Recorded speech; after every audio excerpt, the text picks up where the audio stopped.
Canada का एक वज़ीर है साबिक, उसने इमरान खान साहब के बारे में कुछ ट्वीट्स किए हैं और ट्वीट को मैं उर्दू में आपके लिए ट्रांसलेट कर देता हूं।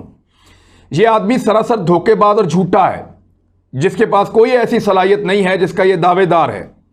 ये तालिबान की तरह बेवकूफ़ और उनके सामने घुटने टेकने वालों में से एक है। प्यूटन की तरह नीच ज़ात।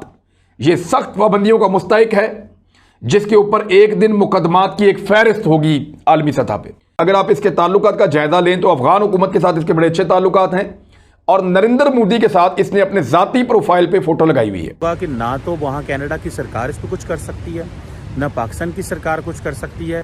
आज कनाडा का कर रहा है, कल अमेरिका का करेगा, परसों इंग्लैंड का करेगा, तरसों यूरोप का कोई करेगा।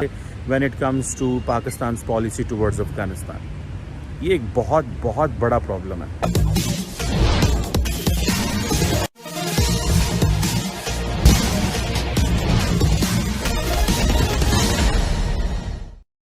कनाडा के एक एक्स मिनिस्टर क्रिस अलेक्जेंडर ने पाकिस्तान के प्रधानमंत्री इमरान खान की अफगानिस्तान में दोगली भूमिका के लिए धमकी देते हुए कहा है कि वह झूठा और मक्कार है।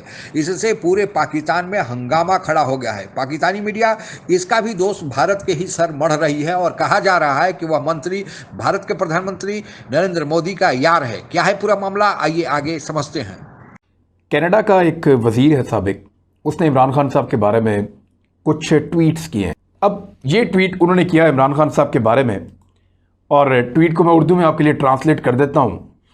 ये आदमी सरासर धोखेबाज और झूठा है, जिसके पास कोई ऐसी सलाहियत नहीं है जिसका ये दावेदार है। ये तालिबान की तरह बेवकूफ़ और उनके सामने घुटने टेकने वालों में से एक है।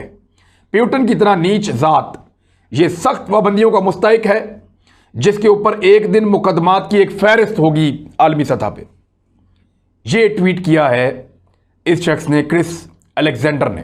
अगर आप इसके ताल्लुकात का जायजा लें तो अफगान हुकूमत के साथ इसके बड़े अच्छे ताल्लुकात हैं और नरेंद्र मोदी के साथ इसने अपने जाती प्रोफाइल पे फोटो लगाई हुई है। यानी जाती प्रोफाइल में जिस शख्स को कोई पसंद करता है उसको लगाता है, तो नरेंद्र मोदी को यह बहुत पसंद करता है, उसके साथ फोटो इसने अपना जाती जो प्रोफाइल है, जो इसका इंट्रोडक्शन है इंटरनेट पे, जो इसने अपना पेज बनाया हुआ, वहां पर नरेंद्र मोदी के साथ इसने अपना फोटो लगाया हुआ है ताकि उसके साथ ताल्लुकात को ये ज्यादा फख्र के साथ बयान करता है। तो अब आपको पता चल गया कि ये क्या है। इसका एक शानदार करियर है, बहुत मुमकिन है कि ये आने वाले वक्त में कनाडा का वज़ीर आज़म भी बन जाए। अब जरा इस लिंक को आप देख लें। इसमें नरेंद्र मोदी हो गया, क्रिस अलेक्जेंडर हो गया, अमरुल्लाह साले हो गया, या अफगान हुकूमत आप कह लें।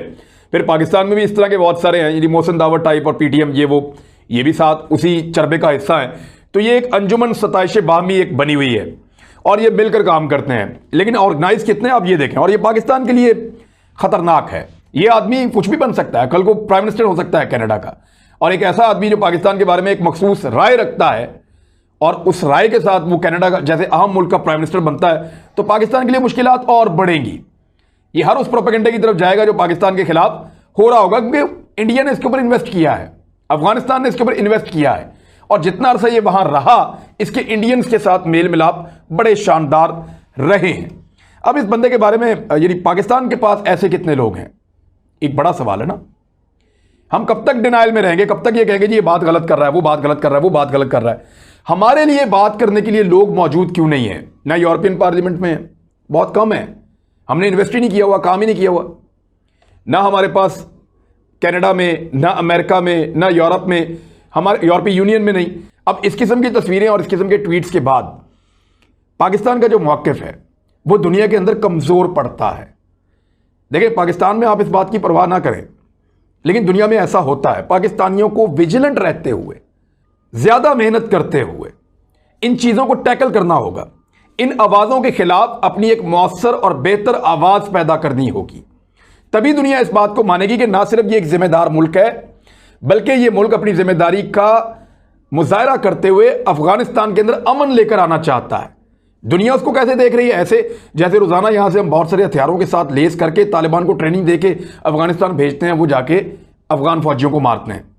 अब हुआ यूं कि उन्होंने क्या किया कि जब वो लगाई तो पाकिस्तान के फॉरेन ऑफिस ने इसके ऊपर स्टेटमेंट जारी कर दी और ये कह रहे हैं जनाब कि पाकिस्तान जो है वो फाइनेंस कर रहा है या सपोर्ट कर रहा है तालिबान को, और ये कह रहे हैं कि जी पाकिस्तान की तरफ से मिलिटेंसी या मिलिटेंट जोन को क्रॉस कर रहे हैं। तो क्या पाकिस्तान की जो सरकार के कहने पर कनाडा की हुकूमत उस मिनिस्टर से कांटेक्ट करेगी? मेरा नहीं ख्याल करेगी।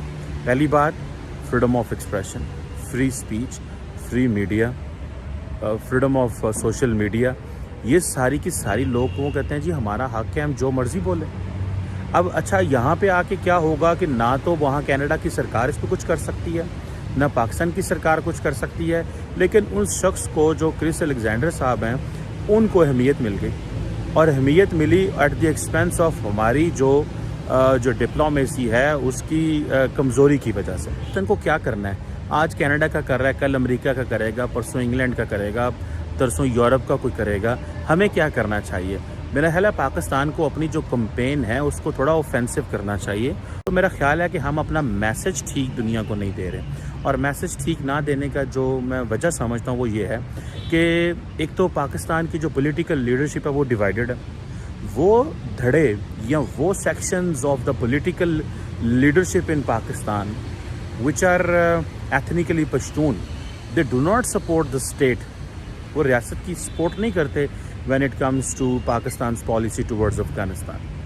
ये एक बहुत बहुत बड़ा प्रॉब्लम है। यह सृष्टि का स्थापित नियम है कि जो जैसा करता है उसको वैसा ही परिणाम भुगतने पड़ते हैं। किसी को पहले परिणाम मिल जाता है और किसी में कुछ देर होता है।